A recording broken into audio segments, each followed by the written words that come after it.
বিপ্লব দেব জবাব চাই, জবাব দাও। যে নাবালিকা দর্শন হচ্ছে কেন? বিপ্লব দেব জবাব চাই, জবাব দাও। সেই জবাব তোমার দিতেই হবে।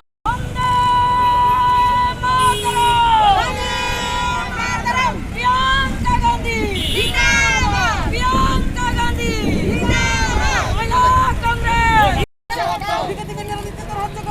বিপ্লব দেব জবাব চাই, জবাব দাও। বিপ্লব দেব জবাব চাই, জবাব দাও।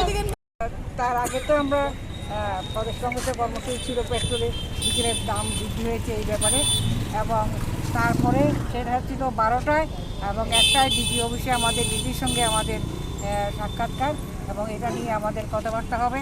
আমাদের একটাই মূল বক্তব্য থাকবে যে কারফিউ এবং এখানে লকডাউন এর মধ্যে কিভাবে এতজন ছেলে গিয়ে 4টা নাবালিকা শিশুকে ধর্ষণ করার সুযোগ পায়।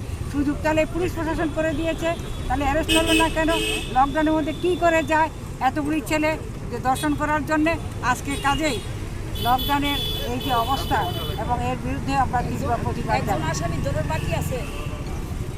একসঙ্গে আমরা সেটা প্রতিবাদ জানাচ্ছি, কারণ বিজেপি সরকার প্রতিষ্ঠিত হওয়ার পর থেকে ত্রিপুরা রাজ্যে ক্রমান্বয়ে প্রতিদিন ধর্ষণ হচ্ছে, এবং শুধু তাই নয়, ধর্ষণ করে তাদেরকে মেরে ফেলে দেওয়া হচ্ছে। এর বিরুদ্ধে আমরা তীব্র প্রতিবাদ জানাই।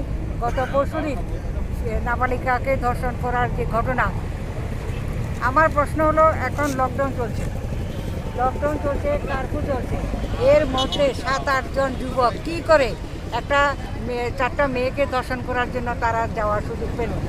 সেখানে পুলিশ প্রশাসন কোথায় এবং পুলিশরা কী করছিলেন? তারা এভাবে অবাধে লকডাউন অমান্য করে কিভাবে তারা যেতে পারে? এই প্রশ্ন জিজ্ঞাসা করার জন্যে আমরা দিদির কাছে আমরা যাব। দিদিকে আমরা জিজ্ঞেস করবো স্রেফ যে লকডাউনের মধ্যে, কারফিউর মধ্যে কী করে 8-10 জন যুবক সেখানে গিয়ে এই 4জন নাবালিকাকে ধর্ষণ করে।